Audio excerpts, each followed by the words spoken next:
está esto un poco reticente. Vale. Voy a hablar, como veis por el título de la presentación, de energías. Pero energías que la ciencia, los científicos, todavía no saben muy bien de qué van. Su naturaleza, sus propiedades, sus características. Es decir, científicos que todavía no son capaces de explicarnos determinadas energías que hay en nuestro universo. Entonces, ¿de qué voy a hablar? Bueno, lo primero que haré será definir un poco la energía, o sea, por encima, y las 4 fuerzas fundamentales del universo, pero muy brevemente, y luego ya me centraré en el meollo de la charla, que es, primero hablaré de las energías misteriosas estudiadas por la ciencia, es decir, donde los científicos, los astrofísicos están echando un montón de esfuerzo y de dinero para ver su naturaleza, sus características. Y entonces pues ahí he puesto 3 ejemplos, la energía del Big Bang, la materia de energía oscura y la energía en el mundo cuántico. Pero luego hablaré de otras energías misteriosas que he dicho aquí, ignoradas por la ciencia, en el sentido de que la ciencia las estudia poco. Si se gastan 100 en la investigación, pues aquí se gastan 90 y aquí se gastan 10. Es decir, la ciencia las considera que no son dignas de estudio. Y entonces ahí hablaré de la energía de nuestra mente, algo, como veréis, de locos, de la psicoquinesis, estos fenómenos, poltergeist, levitación, y también una cosa curiosa de las posibles transmutaciones que ocurren en seres vivos. Y acabaré, como siempre, pues, con un resumen y una conclusión. Entonces, sin más, vamos a empezar. Y vamos a definir la energía. Bueno, el término energía viene del griego, que significa actividad, y su definición larga y complicada es: la energía es una propiedad o atributo de todo cuerpo o sistema material, en virtud de la cual estos pueden transformarse modificando su situación en estado, así como actuar sobre otros, originando en ellos procesos de transformación. Como veis, es enrevesado, y la verdad es que en todos los sitios las definiciones de energía son enrevesadas. Bueno, lo que está claro es que sin energía ningún proceso físico, químico, biológico es posible. Es decir, nuestro universo se basa en la energía, y sin energía no estaría como está nuestro universo. La RAE, por ejemplo, el diccionario de la RAE define la energía mucho más sencillo. Dice, como la capacidad que tiene un sistema para producir trabajo. Pero claro, entonces empezamos a introducir nuevas definiciones. Ahora surge trabajo, ¿no? Hay una cosa, un principio fundamental de la física, que dice que la energía no puede ni crearse ni destruirse. Es el llamado principio de conservación de la energía, sino que puede transformarse de un tipo de energía a otro, como ocurre cuando usamos energía eléctrica pues para encender una lámpara, ¿no? Iluminar una casa, ¿no? Esto es un principio de los de ley, es decir, que los físicos asumen que esto es verdad en nuestro universo. Pero fijaros que he puesto aquí delante, puede que, luego comentaré esto un poco más, porque posiblemente este principio no sea tan verdad como una ley que nuestra ciencia dice. Bueno, la energía se presenta bajo muchas formas, pues la cinética, el movimiento, un cuerpo en movimiento, la potencial, por ejemplo, energía de un cuerpo por su posición en el espacio, por ejemplo, la gravitatoria. Esto que tengo yo aquí está en un campo gravitatorio y por tanto lo está trayendo la atracción gravitatoria de la Tierra, ¿no? O la eléctrica, capaz de encender una lámpara o hacer funcionar un montón. La química, por ejemplo, las pilas, las baterías, los combustibles, los alimentos con los que nos alimentamos nosotros, la térmica, la nuclear, la hidráulica, la eólica, la mecánica. Es decir, hay montones de facetas de las energías, diferentes formas de la energía. Como decía antes, en la definición había: energía es lo que es capaz de producir trabajo. Bueno, entonces tenemos energía, fuerza y trabajo. Son términos que en física en general pues son complicados de separar los conceptos.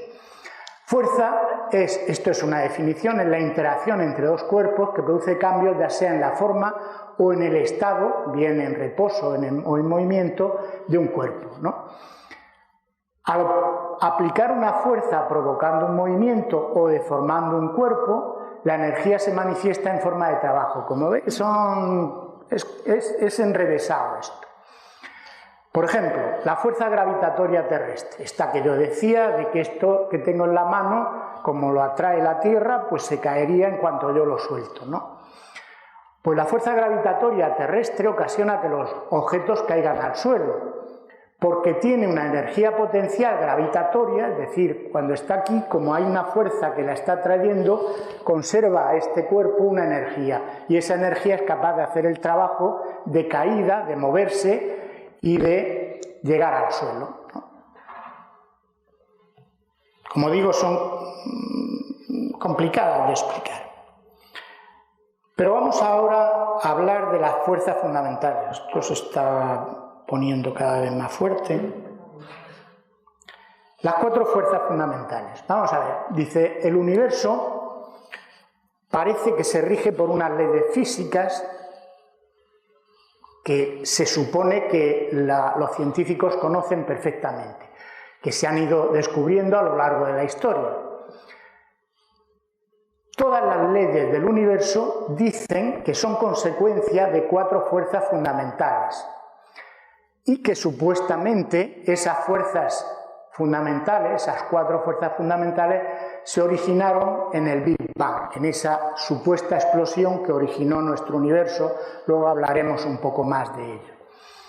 Bueno, pues estas 4 fuerzas, llamadas también interacciones fundamentales, y fijaros que he vuelto a subrayar aquí conocidas hasta ahora, porque como luego veremos, seguro que hay más.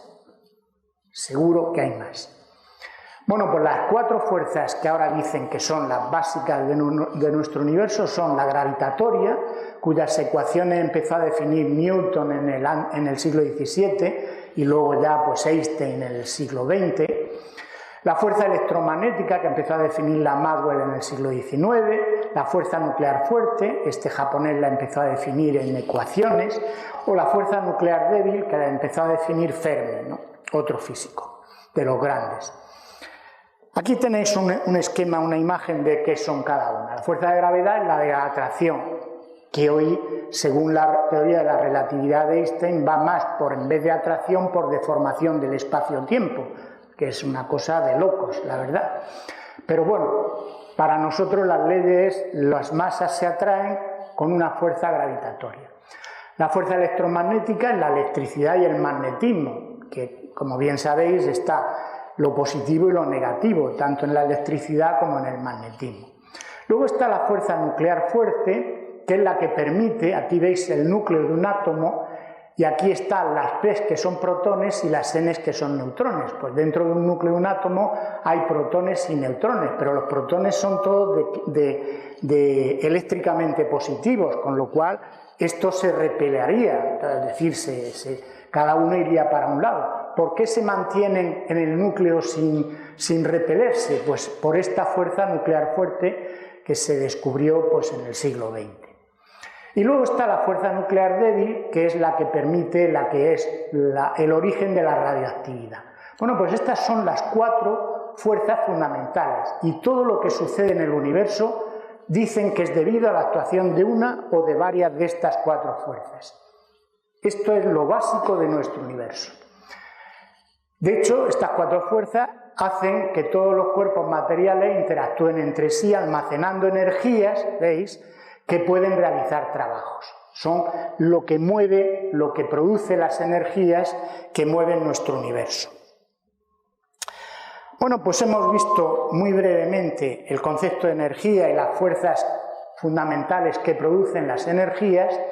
Vamos ya al meollo de la charla.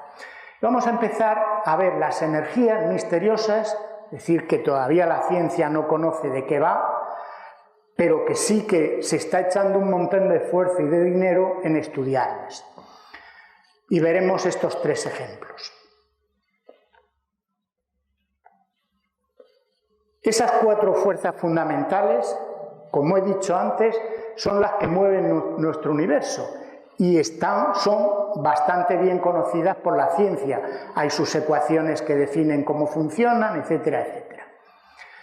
Pero hay algunos tipos de energía de las que la ciencia sabe de su existencia, es decir, se intuyen en el universo, pero que todavía desconocemos su naturaleza. Y vamos a poner 3 ejemplos, hay más. La energía del Big Bang, la materia y energía oscura y la energía en el mundo cuántico. Como digo, son energías que la ciencia está estudiando con muchísimo esfuerzo, echando mucho dinero en ello. Vamos a ver la energía del Big Bang. Bueno, antes del siglo XX, siglo XIX, se creía que el universo había sido creado más o menos como lo vemos ahora. Era un universo estático y eterno, con lo cual ya los científicos no tenían que pensar en un Dios creador, porque era un universo que había existido todo eterno. Por tanto, no tenían que pensar en un Dios creador, porque la ciencia intenta siempre explicar las cosas sin recurrir a Dios, claro. Pero ocurrió que este astrónomo, astrofísico Edwin Hubble, famoso ahora por ese telescopio que anda dando vueltas, que es importante. Bueno, pues Hubble, este astrofísico, descubrió en 1929 que las galaxias, las millones y millones de galaxias que hay en nuestro universo, no permanecían estáticas respecto a la Tierra, a nosotros, sino que, esto no sé qué le pasa, que va bien, sino que se están separando de nosotros, de la Tierra, a una velocidad impresionante, una velocidad increíble. Él lo descubrió viendo la luz que nos llega y por el tema del desplazamiento hacia el rojo, que es lo del efecto Doppler en la luz. No voy a entrar en detalle del tema. Pero bueno, él descubrió que efectivamente las galaxias se están moviendo fuera de nosotros, cada vez más lejos y a una velocidad increíble. En definitiva, que el universo se está expandiendo. Todas las galaxias se están alejando unas de otras. Pero claro, viene el razonamiento. Si el universo se está expandiendo, lo lógico es pensar que en tiempos pasados, hace miles de millones de años, las galaxias debieron de estar más juntas, más pegadas unas a otras. Incluso, volviendo más a ese pasado remoto, todas estarían tan juntas que estarían en un punto infinitamente pequeño. Y esa es la teoría que se llama la teoría del Big Bang, porque lo que se dice es que ese punto infinitamente pequeño tenía una energía descomunal, no sé qué le pasa a esto, tenía una energía descomunal, infinita, aunque lo de infinito, hablar de infinito es muy complicado, pero bueno, una densidad de energía infinita en un punto, y ese punto explotó, estalló de alguna forma, es lo que como digo se llama la teoría del Big Bang. ¿Cuándo ocurrió esto? Pues en los estudios que han ido haciendo en las últimas décadas, pues aproximadamente ocurrió hace unos 13.800 millones de años, es decir, ahí es donde se originó nuestro universo, con estos millones de galaxias, millones de estrellas, millones de planetas que hay. Pues bueno, en ese Big Bang se creó el espacio, el tiempo, la energía y la materia del universo que observamos ahora. Como digo, universo inmenso. Hay más de 100.000 millones de galaxias. Y cada galaxia, por ejemplo, nuestra Vía Láctea, la galaxia nuestra, tiene unos 200.000 millones de estrellas, cada una con sus planetas, sus satélites, etc. ¿No? Esto es un follón.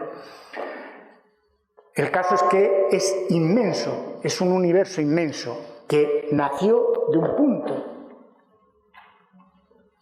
Pero claro, ¿cómo se explica que en un punto infinitesimal pequeñito hubiera tanta energía como para producir nuestro inmenso universo? ¿Cómo de la nada prácticamente pudo surgir esta inmensa energía que ha dado lugar a este universo que nos rodea? Pues esto es algo que todavía la ciencia no entiende, no lo sabe. Los creyentes de todas las religiones, todos piensan que hay un Dios creador que creó este mundo, este universo, la vida, etcétera, etcétera. En nuestra religión, la católica, pues es el Génesis de la Biblia lo que relata de la creación del mundo, ¿no? Aunque, como decía antes, esta hipótesis no se contempla por los científicos siempre tratan de buscar explicaciones que no tengan que ser que Dios lo creó.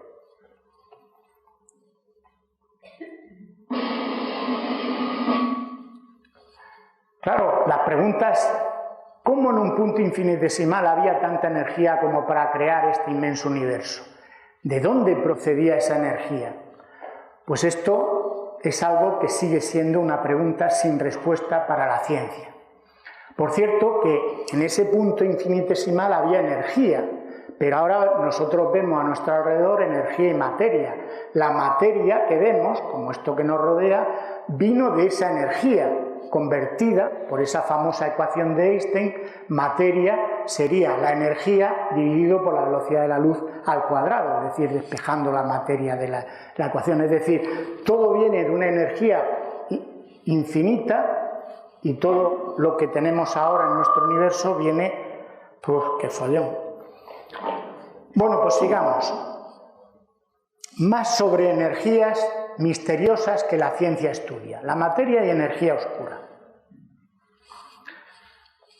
Bueno, la ciencia, lógicamente, ha estudiado y sigue estudiando la materia y energía que podemos observar y medir con nuestros aparatos, con los telescopios, con los espectroscopios, con todos los aparatos que tenemos para ver materia y energía, las llamadas ordinarias. Pero desde hace décadas la ciencia ha empezado a intuir otro tipo de materia y energía cuya naturaleza se desconoce. No sabemos de qué va. De hecho, solo se conoce un 5% de la materia y de la energía que componen el universo. Es decir, lo que los científicos estudian, ven y observan es el 5% de nuestro universo. El 95% restante no sabemos lo que es. Y ahí se incluyen dos cosas. Lo que se llama, fijaros, el 5% es lo que sabemos, lo que conocemos y que pensamos y sabemos sus reglas de comportamiento. La materia y energía ordinaria. Pero hay una materia que se llama oscura, que sería el 27% de todo nuestro universo, y hay una energía que se llama oscura, y se llama oscura o materia o energía porque no sabemos de qué va, está oscurecida para nosotros, ¿no? Pues tiene el 68%, es decir, la suma de estas dos cosas oscuras son el 95%, es decir, prácticamente no conocemos nada de nuestro universo, todo es un misterio. Todo lo que desconocemos. ¿Qué es la materia oscura? Pues la materia oscura es un misterioso tipo de materia que no emite luz ni otras radiaciones electromagnéticas, por eso nuestros telescopios no las pueden ver, ni nuestros aparatos que detectan radiaciones electromagnéticas, ninguna puede verlo, ningún aparato puede verlo. Pero sí que se ha visto que tiene efectos gravitacionales, es decir, que sí ejerce fuerza de gravedad sobre la materia ordinaria de nuestro universo. ¿Y eso cómo se vio? Se empezó a ver en 1933 en el Instituto Tecnológico de California. El grupo de físicos de allí empezó a descubrirlo porque empezó a ver que las galaxias en espiral, que se veían con los telescopios, las galaxias giran en torno a su centro. De hecho, nuestra Vía Láctea gira en torno a su centro y tarda en el giro completo unos 250 millones de años en su giro. Pero lo que descubrieron es que la velocidad de giro es muy alta para la materia que tienen, con lo cual, por la fuerza centrífuga, se estarían desperdigando las estrellas y aquellos, los brazos, cada vez estarían más deshilachados hasta que toda la galaxia estaría hecha un destrozo, ¿no? ¿Por qué se mantienen sin deshilacharse? Pues entonces empezaron a pensar que tenía que haber una materia que actuaba de conglomerado de toda la galaxia para evitar que se desperdigue. Y esto es la materia que llamaron materia oscura, puesto que no se ve, no la podemos observar con los telescopios ni con ningún aparato de los que tenemos. Fijaros que la materia oscura sería el 27%, la ordinaria un 5%. En total sería el 32% del universo. Pero es una materia que está en halos. Hoy hay más fenómenos que se han visto que están seguros que existe esa materia, la materia oscura. Hay más fenómenos que han descubierto que esa materia existe, pero siguen sin saber ni tener idea de qué va. ¿Qué partículas tiene? No tienen ni idea. Bueno, pues siguiendo con esto de la materia y la energía oscura, ¿Os acordáis que hemos dicho que Hubble en 1928 descubrió que el universo se expandía? Bueno, pues en 1998 se descubrió que el universo no solo se expandía, sino que había tomado carrerilla y la expansión era a lo bestia, con velocidades que incluso son mayores que la velocidad de la luz, porque lo que se expande es el espacio. Entonces, claro, lo primero que se empezaron a preguntar, ¿cómo es posible? Por cierto, que esto empezó a ocurrir hace unos 5.000, 7.000 millones de años. Antes el universo se expandía, pues bueno, tranquilamente, pero empezó hace 5.000 o 8.000 años, 8.000 millones de años, a una velocidad impresionante a expandirse. Es decir, que lo que empezaron a darle vuelta es ¿por qué se expande el universo a esta velocidad?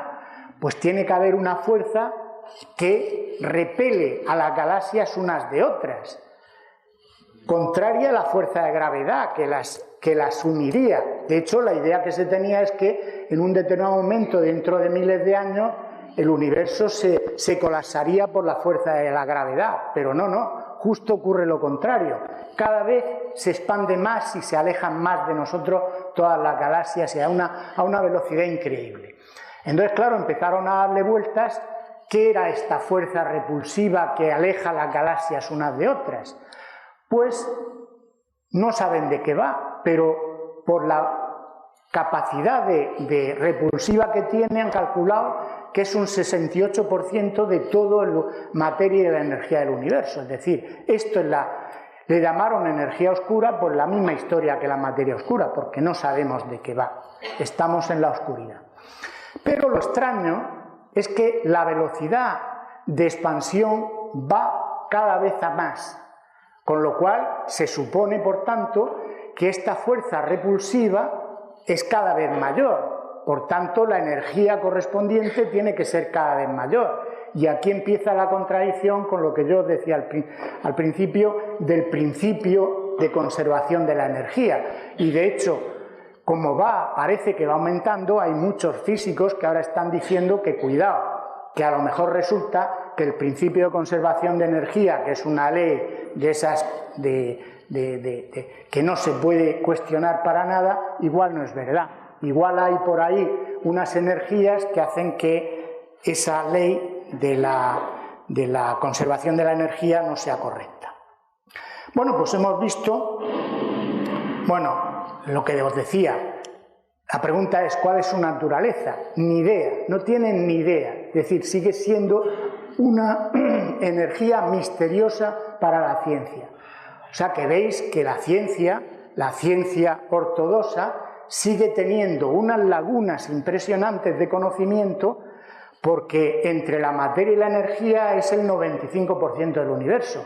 Es decir, solo sabemos del 5%. ¿Qué pasa con el resto que no tenemos ni idea?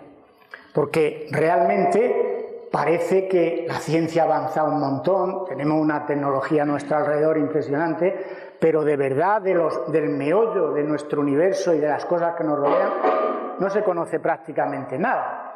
Es decir, si ignoramos lo que son la materia y la energía oscura con sus partículas y fuerzas fantasmas, no tenemos ni idea de qué van, y que suponen un 95% del universo, ¿cómo podemos asegurar que las teorías actuales sobre nuestro universo son correctas? ¿Que todas esas fuerzas fundamentales que habíamos dicho y todas las leyes que tenemos son correctas? Pues vamos, yo estoy seguro que no son correctas, que seguro que en cuanto empecemos a conocer la materia y la energía oscura habrá que replantear todas las teorías actuales que la ciencia considera de peso. Bien, seguimos con energías misteriosas que la ciencia le echa mucho esfuerzo y mucho dinero en investigar, y nos vamos al mundo cuántico. El mundo cuántico es el mundo de las partículas atómicas, de los cuantos, partículas atómicas, los electrones, los protones, los fotones, etc., las partículas atómicas. Bueno, las partículas subatómicas, lo que hoy se sabe es que no son pequeños objetos sólidos, que es lo que se consideraba hace decenas de años, sino paquetes de energía vibrantes e indeterminados que la ciencia sigue sin comprender. Antes se pensaba que una partícula pues era como una bolita pequeñita, pero no, hoy se sabe que es un algo raro, que no es ni partícula, fijaros, a veces se comportan como partículas, es decir, como una bolita, por así decirlo, y otras veces como ondas, como algo vibrante y difuso, como la luz, por ejemplo, que se extiende sobre una amplia región del espacio y del tiempo, pero en otras ocasiones como onda y partícula. Por cierto, todo dependiendo de los experimentos que estemos haciendo con esas partículas. Unas veces son ondas, otras veces son partículas, otras veces son las dos cosas. Es un mundo de locos totalmente. De hecho, incluso los propios físicos cuánticos dicen que este mundo es de locos.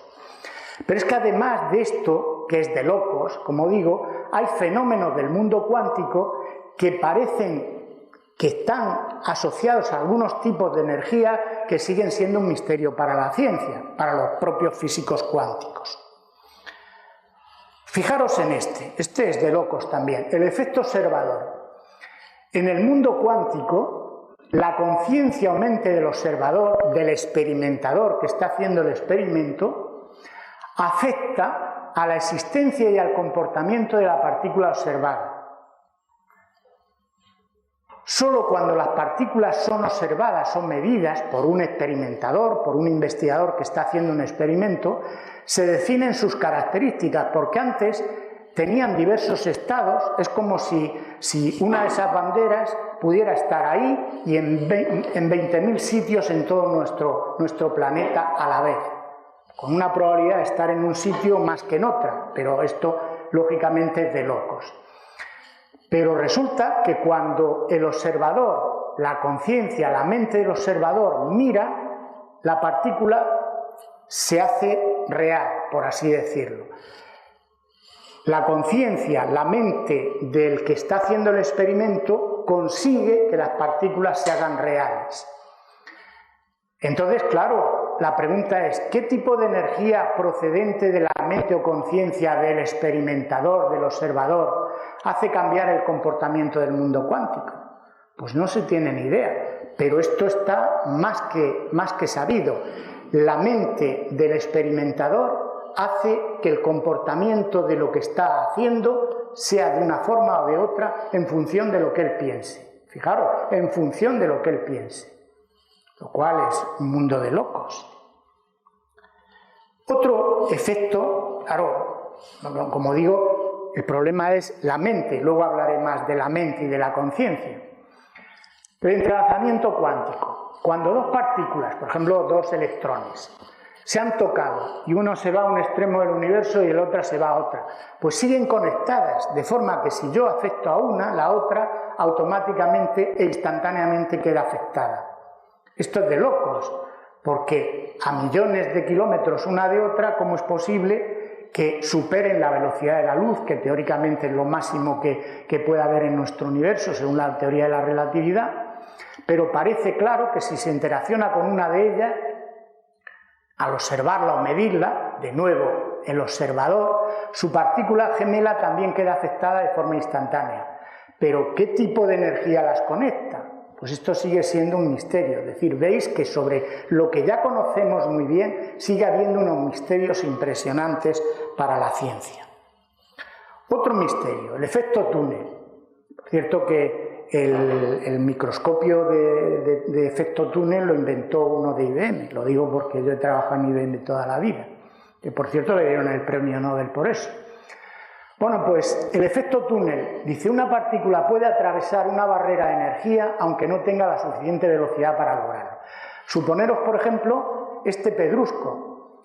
Si yo tengo que atravesar esta montaña, tengo que llevarlo al otro lado de la montaña, pues o hago un túnel para pasarlo a través del túnel, o tengo que subir la montaña es decir, que tengo que superar esta barrera, y esto es la física clásica la que nos mueve. Pues bueno, en el mundo de la física cuántica, aunque no exista este túnel, esta partícula, suponiendo que sea una partícula, puede aparecer en este otro lado de la montaña de forma espontánea. Y dice, pero bueno, ¿cómo es posible que haya superado la barrera esta? Pues ¿qué tipo de energía usan las partículas para atravesar la barrera? Pues es algo que tampoco se tiene ni idea. Otra de las cosas que la ciencia estudia, pero que sigue teniendo, pues, que su naturaleza, su base, todavía no se conoce. Más historias de estas del mundo cuántico, el vacío cuántico. Bueno, cuando se habla de vacío pensamos que no hay nada.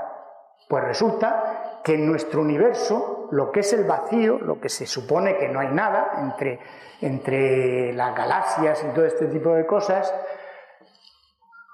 no solo no hay nada, sino que está repleto de un mar de energía virtual que se denomina vacío cuántico o campo de punto cero. No voy a entrar en detalle de esto, pero es una energía virtual que parece, por lo que están descubriendo, que está producida por partículas y les llaman virtuales porque aparecen y desaparecen casi instantáneamente de forma enigmática. Aparecen instantáneamente, desaparecen, aparece otro instantáneamente. Y de esto hay millones y millones y trillones de partículas, con lo cual la energía que hay en el vacío con estas partículas enigmáticas que aparecen y desaparecen es impresionante. De hecho, este físico, Richard Feynman, decía que la energía de un metro cúbico de un vacío, de lo que tengo aquí, un metro cúbico, podría hacer hervir todos los océanos del planeta, lo cual significa que si pudiéramos obtener energía de ese vacío cuántico, nuestro problema de la energía, que es bien grave, cada día más grave, se solucionaría. Pues hay muchas investigaciones alrededor de eso, a ver si saben cómo extraer esa energía misteriosa que hay en el vacío, ¿no? Pero claro, ¿qué tipo de energía es la que llena todo este vacío cósmico? Pues sigue siendo un misterio. ¿Cómo esas partículas salen y entran? Sigue siendo un misterio. Pues en resumen, más preguntas, como dice la canción que estabais oyendo. ¿Cuál es la naturaleza profunda de las partículas atómicas, de los electrones, de los protones, de los fotones, para que se comporten de forma tan extraña? El mundo de locos, como ya decía. Pero no es para mí solo, es para los físicos cuánticos, es un mundo de locos.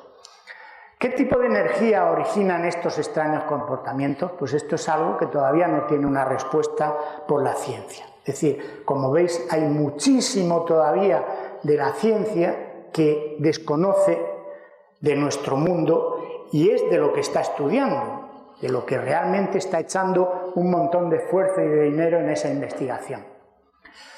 Bueno, pues hemos visto las energías misteriosas que estudia la ciencia, que echa, como digo, mucho dinero en su investigación.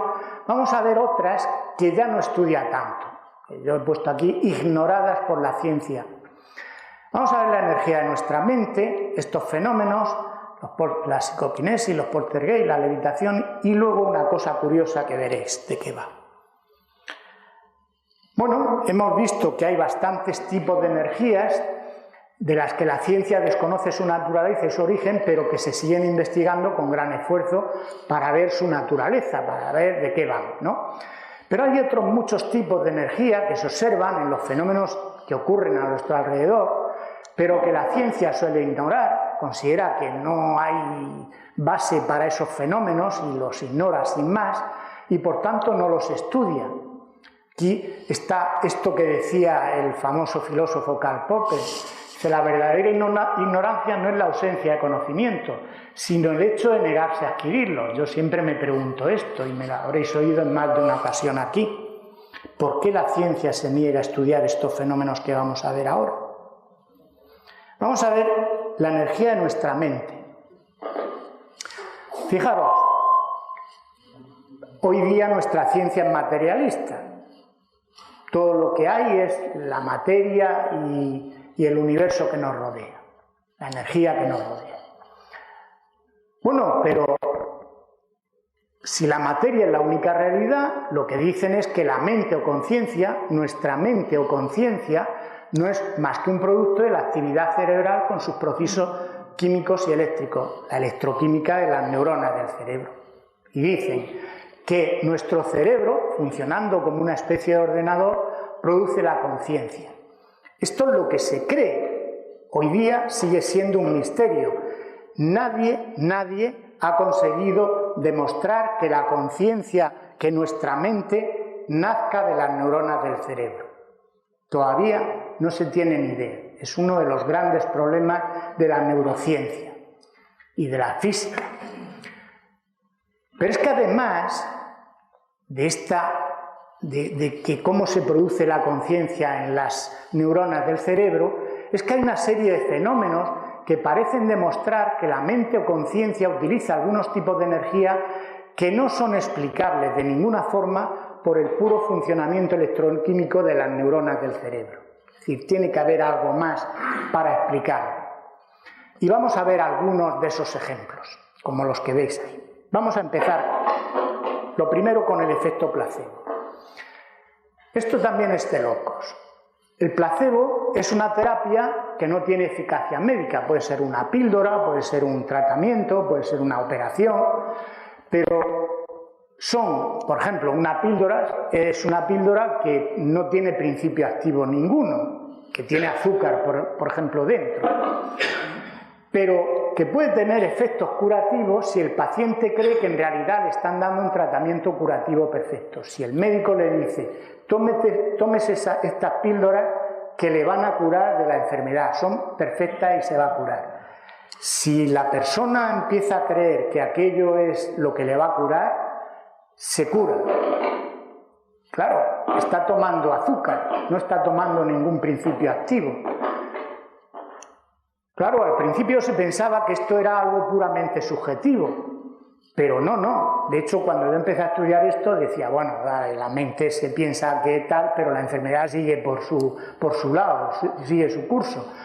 Pues no, se ha comprobado, y más que comprobado, que este efecto actúa sobre todo el cuerpo, sobre todo el organismo, a través del sistema endocrino, el sistema inmunológico y el sistema nervioso autónomo, reequilibrando, curando el cuerpo, produciendo en algunos casos curaciones milagrosas, es decir, que de verdad era algo impensable para la medicina. Y esto lo consigue el efecto placebo, es decir, la creencia en que lo que estoy tomando es bueno para mi enfermedad.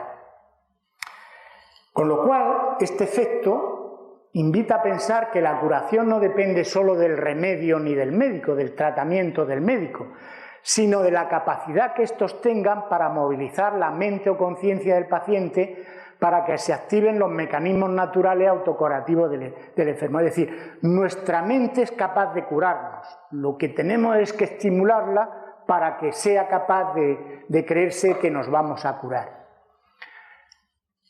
Esto nos lleva a concluir que la mente puede tener influencia sobre nuestro organismo, curándolo, que es el efecto placebo, pero también enfermándolo, el efecto nocebo. Si yo pienso que me estoy tomando una medicina que me está haciendo mal, aunque la medicina sea estupenda, pero yo pienso que me está haciendo mal, me pongo malo, enfermo y me pongo peor. Es decir, la mente no solo me cura, sino también me enferma, y de esto hay montones de investigaciones. Pero están los estigmas. Ya sabéis lo que son los estigmas, son los fenómenos en que en las manos y en los pies se producen heridas similares a las de Cristo crucificado. Aquí veis a Teresa Neumann, una mística alemana que tenía pues un montón de estigmas. Bueno, los estigmas de la crucifixión. Esta gente, estos místicos, estos santos, o como se les quiera llamar, lo que quieren es sufrir igual que Cristo sufrió. Y ese pensamiento que tienen de sufrimiento como Cristo hace que se les reproduzcan en las manos, en los pies y en el costado, y aquí en la frente las mismas heridas que Cristo tuvo. ¿Cómo se produce esto? Pues claramente es producto de que su mente quiere sufrir igual que Cristo sufrió. Es decir, la mente o su mente o conciencia actúa sobre el cuerpo produciendo las heridas, heridas que sangran perfectamente. Pero también hay otros ejemplos que podrían ser las curaciones milagrosas, por ejemplo las de Lourdes. En Lourdes, bueno, hay millones de gente que va allí, pero se han constatado unas 7.000 curaciones que no tienen explicación médica. La Iglesia solo considera unas 70 que son milagros, milagros, milagros, pero hay montones de curaciones de gente que llega y a los 2 días está curada con enfermedades muy, muy graves, incluso terminales. ¿Es la Virgen la que las cura? Bueno, vale, para eso hay que creer que la Virgen cura y que está allí o que está donde sea, es decir, eso ya tiene un sentido de fe cristiana en este sentido. Pero también puede ser lo del efecto placebo que decíamos antes, es decir, yo voy allí y digo, la Virgen me va a curar, y mi mente se autoconvence de que la Virgen me va a curar, y es mi mente la que automáticamente reequilibra y me cura, produciéndose el milagro. Milagro según lo que consideramos milagro. O la inedia, otro fenómeno misterioso. No comer ni beber durante un tiempo, a veces años. Podemos estar sin comer 30, 40 días, podemos estar sin beber y vivimos de nuestras grasas o de nuestras energías que tenemos.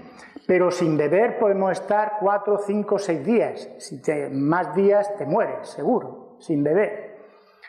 Pues bueno, hay gente que puede estar sin comer ni beber durante años incluso. Por ejemplo, la Teresa Newman que hemos visto antes con los estigmas fue un ejemplo de ello. Murió en 1962 y dicen que en 35 años no probó, supuestamente, agua o alimento alguno, a excepción de una hostia consagrada que tomaba todas las mañanas, tomaba la comunión todas las mañanas. Y ella decía que la hostia le daba suficiente energía para vivir. De hecho, ella, fijaros que estaba rolliza, no estaba esquelética ni mucho menos. Bueno, para verificar la autenticidad de este caso, el obispo de Ratisbona, que era de su diócesis, ordenó un control riguroso de la inedia en julio de este año, de 1927. Y entonces pusieron varias enfermeras vigilándola 24 horas los 15 días. Pues en los 15 días no tomó ni el mínimo alimento ni la mínima agua, solo la hostia consagrada que tomaba todos los días. Los 15 días podía resistir sin comer, pero no sin beber. Sin beber se muere seguro. Con lo cual, pues esto no tiene explicación. Y como digo, dicen que así estuvo 35 años. Como esto hay montones de casos, sobre todo en místicos, en santos, y muchos también en budistas, en gente de Oriente, ¿no? Bueno, la pregunta es, ¿de dónde proviene la energía para sobrevivir a la inedia? Porque ¿de qué se alimenta el cuerpo? Alimento y de bebida. Pues no tiene explicación ninguna. Luego, el cuerpo tiene que ser capaz de sacar energía de algún sitio para sobrevivir. Creo que no tiene otra explicación. O la meditación. La meditación también actúa sobre el organismo, sobre el cuerpo. Y esto se ha estudiado muchísimo, sobre todo con los monjes tibetanos que se meten en una meditación muy profunda. Este cardiólogo de la Universidad de Harvard, Herbert Benson, estuvo experimentando mucho con los monjes meditando. Y, por ejemplo, uno de los muchos experimentos que hizo con ellos fue el siguiente. Tenía a los monjes allí en el Tíbet, los tenía monitorizados, como veis aquí con su electroencefalograma y un montón de cosas. La temperatura fuera era de alrededor de 0 grados y un monje, ellos se pusieron en meditación profunda y otro monje los iba envolviendo con sábanas con agua, llenas de agua helada. Esto, si haría que automáticamente bajara la temperatura del cuerpo y en cuanto la temperatura del cuerpo baja 5, 6, 7 grados, entras en shock y te mueres. Los monjes no solo no se morían, sino que las sábanas mojadas, en lugar de tiritar de frío, los monjes sudaban y las sábanas mojadas emanaban vapor y se secaban. ¿Cómo es posible esto? ¿De dónde procede la energía para lograrlo? La energía meditando. ¿Qué hay en la mente de esa gente para hacer que las sábanas empiecen a evaporarse y ellos empiecen a sudar cuando tenían que estar en shock y muriéndose. Pues no tiene explicación. Y estamos hablando de energía de la mente, porque esto es meditación. Pues más preguntas. ¿Se pueden explicar estos misteriosos fenómenos de la mente o conciencia con la pura electroquímica del cerebro? No, seguro que no. Tiene que haber algún tipo de energía desconocida que produzca el funcionamiento de la mente o conciencia y su interacción con el organismo en su conjunto. Tiene que haber otra cosa que la mente es capaz de usar para que esto ocurra, para que todos estos fenómenos ocurran. La pura electroquímica es imposible que haga estas cosas tan impresionantes, tan sorprendentes. Vamos a ver unos fenómenos sorprendentes también. Psicoquinesis, poltergeist y levitación. Vamos a ver la psicoquinesis. Bueno, nuestros pensamientos ya hemos visto que nuestra mente parece actuar sobre nuestro organismo. La inercia, los estigmas, las curaciones, el efecto placebo, la meditación, etc. Pero parece que también puede actuar sobre el mundo físico que nos rodea. La mente podría actuar sobre este mundo que me rodea. Y esto se conoce como el fenómeno de la psicoquinesis, y si se actúa moviendo objetos se denomina telequinesis. Ejemplos de estos fenómenos son afectar a la tirada de dados, consiguiendo, por ejemplo, que salgan continuamente 6 en vez de al azar 1, 2, 3, 4, 5 y 6, o ablandar metales o influir en aparatos electrónicos cambiando sus reglas de funcionamiento, o mover objetos, lo que es la telequinesis. Bueno, la psicoquinesis se está investigando desde hace bastantes años y se sigue investigando muchísimo. En los 60, por ejemplo, se investigó a esta señora, esta de aquí de la foto, Nina Kulagina, en la antigua URSS, y la investigaron no solo científicos de la antigua Rusia, sino también muchos occidentales de Europa y de Norteamérica que fueron allí a investigarla. Porque esta mujer era capaz de mover con su acción mental consciente pequeños objetos, pequeñitos objetos. No era capaz de mover esta mesa, pero pequeños objetos con su mente era capaz.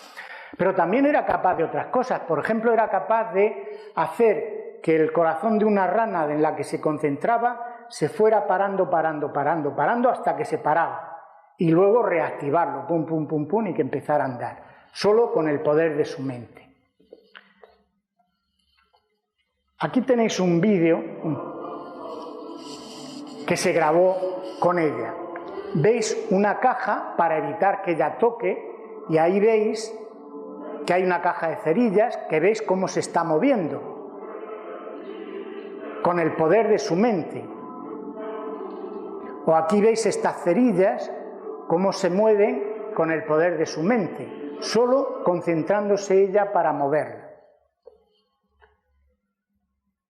Bueno, estáis escuchando la música de la Guerra de las Galaxias y allí os acordáis que el poder de la mente controla la fuerza. De hecho, el maestro Yoda era capaz con su pensamiento de levantar una nave espacial. En una de las películas estaba enseñando al Skywalker, al joven, cómo hacer uso de la fuerza para las cosas que querían. Y dice, venga, vamos a levantar una nave espacial que había en un pantano. Se había metido en un pantano. El otro no podía y este hombre empezó a hacer que se elevara. Esto es ciencia ficción, pero resulta que, por ejemplo, Nina Kulagina podía hacer cosas como estas, con cosas pequeñas. ¿Existirá realmente este poder mental y esta fuerza? ¿Esto qué es ciencia ficción? No sé si habéis oído ahora lo de la película esta Blade Runner, que estaban viendo lo que se había cumplido porque estaba situada, era una película de ciencia ficción situada en noviembre del 2019. Las cosas que se han cumplido. Aquí esto no se ha cumplido, pero yo estoy convencido de que hay un poder mental y una fuerza que el poder mental es capaz de controlar. Las máquinas REG. ¿Qué son las máquinas REG? Son máquinas, son aparatos electrónicos que son capaces de comportarse en plan aleatorio. Por ejemplo, en la Universidad de Princeton, una de las grandes universidades de Norteamérica, se han realizado muchos experimentos con estas máquinas. Esto viene de Random Event Generator. Son, como digo, maquinitas electrónicas que generan de forma aleatoria caras y cruces en número similar a que lo hace una moneda. Ya sabéis que si yo tiro una moneda 1000 veces, pues aproximadamente 500 sale cara, aproximadamente 500 sale cruz. Pues estas máquinas se comportan igual, como si estuviéramos tirando monedas al aire. Pues bueno, lo que han hecho en esta universidad es a poner gente a concentrarse con su mente, con su conciencia sobre las máquinas, diciendo: y ahora más caras. Y las máquinas cambiaban sus reglas de azar y empezaban a dar más caras que cruces, o más cruces que caras. Es decir, los pensamientos humanos, las intenciones humanas, eran capaces de alterar el comportamiento de estas máquinas red cambiando sus reglas de azar, generando, por ejemplo, muchas más caras. Y han hecho miles de experimentos con esto. Están convencidos de que esto, la mente, altera el funcionamiento de las máquinas. Yo siempre me acuerdo de aquí del efecto demo con los ordenadores portátiles, que también es un tema de aquí. No voy a entrar más. Bueno, pues esto con los humanos se ha hecho, como digo, muchos experimentos, pero que al final es nuestra mente, nuestra conciencia, que se supone que está en el cerebro. Pero también se han hecho con animales estos experimentos. Y aquí voy a comentar uno hecho por este biólogo francés, el doctor René Peoc, que hizo con pollitos, hizo también con conejitos. Podéis encontrar vídeos en YouTube sobre sus experimentos, que sigue haciéndolos, por cierto. Entonces hizo experimentos con pollitos.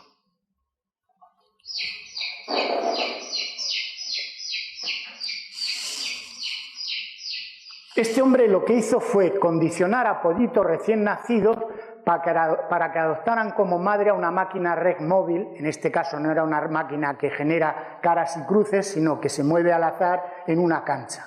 Y es movimiento aleatorio total, ¿no? Bueno, pues los que habéis nacido en pueblo, como yo, sabéis que cuando salen los pollitos del cascarón, lo primero que se mueve a su alrededor lo adoptan como madre. Normalmente es la madre gallina, la gallina clueca, y por tanto se mueven detrás y delante de la gallina. Pero si es otra cosa, si es un gato, se mueven detrás del gato, y si es un perro, se mueven detrás del perro, si no hay gallina. Y lo primero que ven alrededor suyo, que se mueve recién salido del cascarón, lo adoptan como madre gallina. Bueno, pues los pollitos los condicionó recién salidos del cascarón a que adoptaran esta maquinita, que es una máquina que se mueve aleatoriamente por esta cancha, pero que la tomaron como su madre, con lo cual se movían detrás y delante de la maquinita como si fuera su madre gallina. Bueno, ¿qué hizo este hombre? ¿Qué se le ocurrió? Pues meter el pollito en una jaula. Lo veis aquí. Pues bueno, si en la jaula no estaba el pollito, la máquina se mueve por esta cancha de forma aleatoria. Lo veis aquí por el rastro que deja, que va dejando un rastro. Pero si en la jaula hemos puesto un pollito condicionado a que esta sea su madre gallina, fijaros por dónde se mueve. Es decir, la mente, el afecto que el pollito tiene sobre la máquina que considera su madre gallina, hace que las reglas de azar de la máquina cambien y se mueva cerca de donde está el pollito, porque es lo que quiere el pollito. Esto se ha hecho, como digo, también con conejos y con varios. Este hombre ha hecho muchos experimentos de estos. En conclusión, es un misterio el tipo de energía que utiliza nuestra mente para realizar estas acciones de psicoquinesis sin ayuda de ninguna fuerza física, es decir, sin nada, sin nuestras fuerzas, sin nuestros músculos. Esto sigue siendo un misterio. Vamos a ver los poltergeists. La palabra poltergeist es alemana y viene de polter, que significa ruido, y geist, que significa espíritu, o sea, literalmente espíritus ruidosos. Luego veremos por qué esto. Dice, el término suele utilizarse para definir los acontecimientos violentos que suceden en una casa o edificio y para los cuales no existe una causa o explicación que pueda dar la ciencia. Sobre esto se han hecho muchísimas películas de ciencia ficción. Bueno, los poltergeists se manifiestan de múltiples formas, por ejemplo, ruidos sin causa, golpes, explosiones, pasos, ruidos de arrastrar muebles, movimientos de objetos que se desplazan, cacharros de cocina, cuadros, lámparas, muebles, etc. moviéndose además con caprichosas trayectorias y sorteando obstáculos. Puertas y ventanas que se abren y cierran, teléfonos que suenan sin que nadie llame, luces de aparatos como televisores o radios que se encienden y apagan, solos, vibración de objetos inmuebles, incendios y trombas inexplicables, trombas de agua, es decir, montones de fenómenos que no tienen explicación ninguna. Un vídeo, que no sé si es un montaje, pero para que veáis una idea de cómo funciona esto. Veis que es una cocina y veis volar las cosas. No hay nadie ahí que parezca que las está tirando.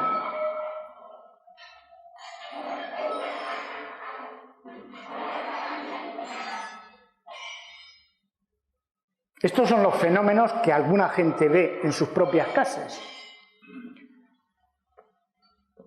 Claro, esa gente sale como locos corriendo de esas casas, ¿no? Fijaros la silla volando.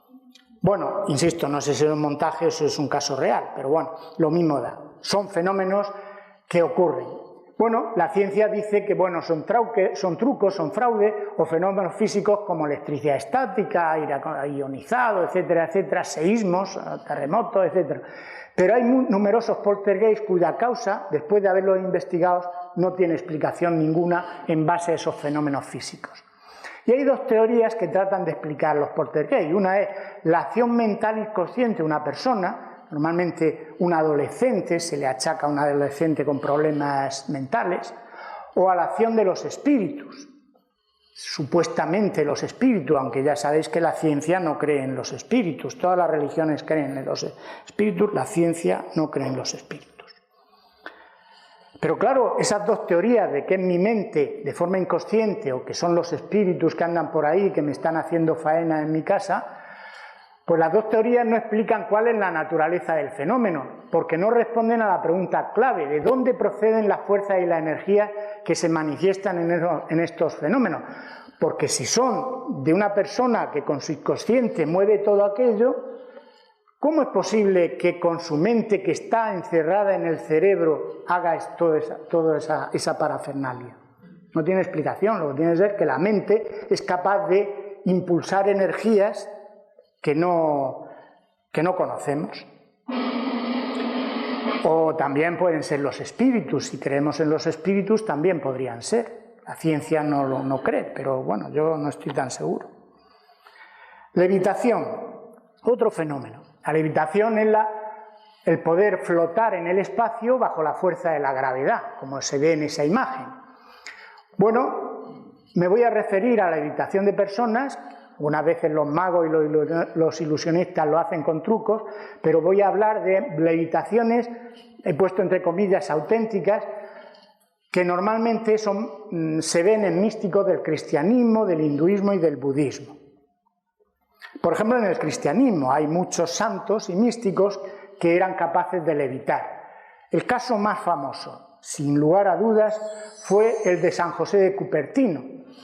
Este fraile del siglo XVII, fraile italiano, voló y levitó más de 70 veces con cientos de testigos que lo veían levitar. Este hombre entraba en éxtasis y empezaba a volar. Por ejemplo, estaba en el coro de la iglesia, entraba en éxtasis, se ponía a volar y se iba al altar y esto lo vieron con montones de testigos. Es uno de los más famosos por los muchos testigos que hay de este fraile levitando. Bueno, en el cristianismo la levitación sería la intervención divina. En el caso de los espiritistas serían los espíritus que empujan los sostienen a los místicos, a los santos, ¿no? Pero en general la explicación que se puede dar acerca de la levitación es el poder de la mente, es decir, sería un fenómeno de psicoquinesis en el cual yo consigo que mi propio cuerpo venza la fuerza de la gravedad. Pero claro, seguimos sin explicar qué tipo de energía utiliza la mente para flotar y violar la ley de la gravedad. Que voy irregular de tiempo. Vamos a ver lo último de energías misteriosas ignoradas por la ciencia. Transmutaciones en seres vivos. Bueno, de acuerdo con las leyes de la química, los elementos pueden combinarse, pero nunca transmutarse, cambiarse uno en otro. Por ejemplo, el carbono, que tiene 6 protones y 6 electrones, se une con el oxígeno, que tiene 8, y forma el anhídrido carbónico, el CO2. Pero el oxígeno no se puede transmutar en carbono perdiendo 2 protones, es decir, el oxígeno que tiene 8 pierde 2 protones y se convierte en carbono. Esto parece que no. Pero bueno, en el siglo XX sí que se descubrió que había elementos, unos 20, que sí que se transmutaban en otros, eran los elementos radiactivos. Por ejemplo, el uranio 92 se transmuta en torio 90 perdiendo 2 protones, es decir, cambia de uno a otro. Pero siguen diciendo los químicos que con reacciones químicas es imposible esto. Pero este ingeniero francés, por casualidad, empezó a darse cuenta de que parecía que había transmutaciones de elementos en los seres vivos, lo que él llamó transmutación biológica. Él decía que, por ejemplo, los organismos vivos son capaces de pasar de potasio 19 a calcio 20, simplemente añadiendo un átomo de hidrógeno que tiene un protón, 19 más 1, los 20 del calcio. Él decía que las gallinas, por ejemplo, pueden hacer las siguientes transmutaciones: potasio 19 más hidrógeno, calcio; silicio 14 más carbono, que tiene 6, calcio, que tiene 20. Él decía que en sus experimentos había descubierto eso. De hecho, él empezó a probar con gallinas, en las que aislaba y les daba una dieta que no tenía calcio. Entonces empezó a observar que los huevos, los que sois de pueblo lo habéis visto alguna vez, que hay algunos huevos que salen sin cáscara de calcio y salen con esta membrana solo. Bueno, claro, si no les daba calcio, pues los huevos solo tenían membrana blanda. Pero puso en su dieta mica, silicato de potasio y aluminio, pero que no lleva calcio. Y observó que las gallinas empezaron a tener cáscaras de calcio en los huevos. Esto parecía demostrar que las gallinas eran capaces de pasar el potasio de la mica en calcio necesario para la cáscara de los huevos. De forma misteriosa, porque él no sabía cómo ocurría. Y se dio cuenta también, por ejemplo, en los crustáceos que cambian su caparazón de vez en cuando, y el caparazón está hecho de calcio básicamente, pues hizo también muchos experimentos, por ejemplo con camarones, y metía los camarones en agua donde no había nada de calcio y los camarones conseguían restaurar su caparazón de calcio. ¿De dónde sacaban el calcio? Pues él decía que había una transmutación, una conversión de un elemento en otro. También hizo experimentos con plantas. Por ejemplo, este hombre hizo experimentos para ver qué pasaba con el yodo de las algas marinas. Está la laminaria, la famosa alga. Pues bueno, se dio cuenta que el alga común era capaz de fabricar todo el yodo, incluso si se coloca en agua en la que ese mineral está absolutamente ausente. Luego tiene que sacar el yodo de otro sitio, tiene que haber como una especie de transmutación de otro elemento. Ya hemos visto algunos ejemplos que él consideraba que ocurrían. Entonces él decía que las leyes físicas no son iguales en la materia inanimada y en la materia viviente, que los seres vivos son capaces de utilizar otras energías además de las energías que conocemos.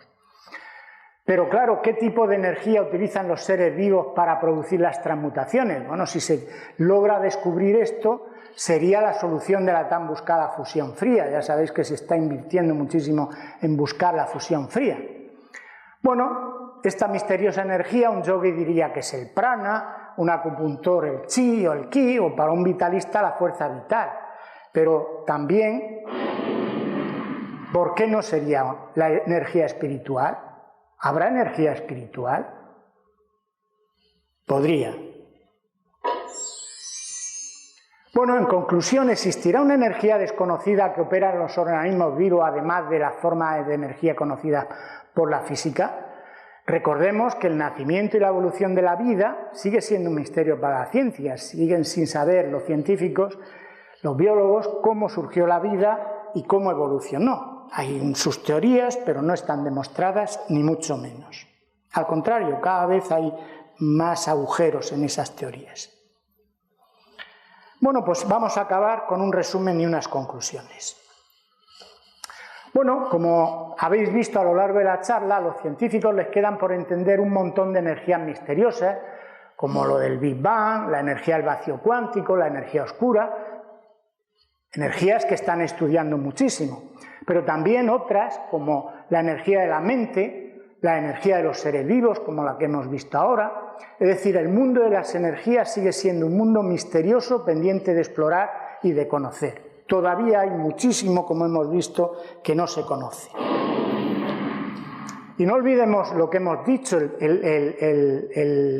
lo básico de la física cuántica. El acto de observación, la mente o conciencia observador, interviene en la definición y en la misma existencia del objeto observado, el efecto observador, que como digo es de locos. Como nuestra mente es capaz de cambiar los experimentos. Pero además los fenómenos estos como la psicoquinesis, los poltergeist, la levitación o la inedia han sido analizados por muchos científicos de reconocido prestigio y desde luego son fenómenos que violan, transgreden las leyes conocidas por la ciencia actualmente. Y se cree que estos fenómenos son producidos por la acción mental de las personas, es decir, nuestra mente es capaz de cambiar el mundo con una energía que no sabemos de dónde la saca. Es como si la mente de una persona utilizara algún tipo de energía que actuara sobre la materia física, moviéndola, modificándola o incluso creándola de la nada. Hay fenómenos que parece que la materia surge de la nada, por fuerza de la mente. Bueno, de hecho, este físico, astrónomo y matemático, ya hace tiempo, ya hace décadas, afirmaba: el curso del conocimiento se enfrenta a una realidad no mecánica, no material, como es lo que la ciencia dice. El universo empieza a parecerse más a un gran pensamiento que una máquina. La mente deja de parecer un intruso accidental en el reino de la materia y deberíamos, en cambio, honrarla como creadora y gobernadora del reino de la materia. Sobre esto, muchos físicos cuánticos están completamente de acuerdo. Es decir, aquí hay algo cuya naturaleza no estamos sabiendo de qué va. Claro, entonces mi pregunta es, ¿será la conciencia, nuestra conciencia, que a lo mejor está en todo el universo y nosotros lo que hacemos es intermediarios de esa conciencia, de esa mente del universo? ¿Será la energía fundamental que mueve el universo? ¿Será esa fuerza unificadora que buscan las teorías del todo, estas que tratan de que todas las fuerzas fundamentales tienen una raíz única, fuerza, algo que es la base de todo? Pues a lo mejor resulta que es la conciencia. Y hay ya mucha literatura científica que habla de esto. Bueno, ¿dónde está nuestro error? Porque es muy probable que muchas ideas científicas actuales sobre la física cuántica, la cosmología, la biología o la neurociencia sean erróneas y acaben siendo desechadas. Es decir, aquí hay mucho oscuro que desde luego en cuanto se destape puede hacer cambiar todo lo que hasta ahora la ciencia ha estudiado. Es posible que en el futuro se produzca una revolución trascendental que modifique toda nuestra concepción de la realidad. Aunque a mí me llama la atención, y ya lo he comentado antes, que se dediquen esfuerzos impresionantes a investigar, por ejemplo, la materia y la energía oscura, esto que ya lo hemos visto, pero casi ningún esfuerzo a estudiar los fenómenos paranormales como la psicoquinesis, el poder de la mente para hacer cosas. Porque son tan normales esos fenómenos como los anteriores. ¿Por qué? Bueno, ya hay muchos físicos cuánticos que empiezan a pensar que hay que darle vueltas a esto. De hecho, hay muchos fenómenos misteriosos como los que hemos visto relacionados con la energía que nos están diciendo que hay mucho intangible más allá de lo ya conocido que necesita ser explorado y comprendido. Por ejemplo, Nikola Tesla, este famoso inventor y genio norteamericano, que ya consideramos uno de los grandes inventores de la humanidad. Por cierto, que toda la energía eléctrica de la que vivimos, la electricidad alterna, la corriente alterna, se le debe a Tesla, porque él trabajaba con Edison y Edison era de la corriente continua y este dijo que no, que había que ir por la corriente alterna. Y gracias a la corriente alterna vivimos con todo esto, este montón de energía que nos rodea. Bueno, pues él decía, el día que la ciencia comience a estudiar los fenómenos no físicos, avanzará más en una sola década que en todos los siglos anteriores de su existencia. Él ya adivinaba que tenía que haber algo en lo profundo de la naturaleza que no somos capaces de intuir, de ver, de observar, pero que tiene que ser la base de muchas cosas de lo que vemos a nuestro alrededor. Desde luego, por ejemplo, la materia y la energía oscura se intuyeron desde hace pocas décadas, y antes se creía que el universo solo tenía materia y energía ordinarias, que eran las que observábamos con nuestros aparatos. Pero ¿y si hubiera otros tipos de materia o energía u otras sustancias que aún no somos capaces de detectar? ¿Podrían esas presuntas energías explicar la naturaleza de las misteriosas energías que he expuesto a lo largo de esta charla? ¿Podría haber una especie de energía espiritual, esta de la conciencia, la mente, que llena todo nuestro universo, que sea la base de toda esa energía? Pues como digo, ya hay mucha gente, científicos de mucho renombre, que están empezando a intuir esto. En cualquier caso, estoy casi seguro de que ignoramos algo fundamental del mundo que nos rodea. Tiene que haber algo base en nuestro universo que mueve todo y que es el origen de todo. Y no voy a hablar de Dios en este caso, que podría ser una explicación. No, algo que la ciencia creo que descubrirá, pero que si lo entendiéramos, entenderíamos todo lo que nos rodea, todos los misterios que hemos hablado, incluyendo todas esas misteriosas energías que nos rodean. Estoy casi seguro que esto se descubrirá. No sé si dentro de 10 años o dentro de 1000, pero se descubrirá. Pues nada más, muchas gracias.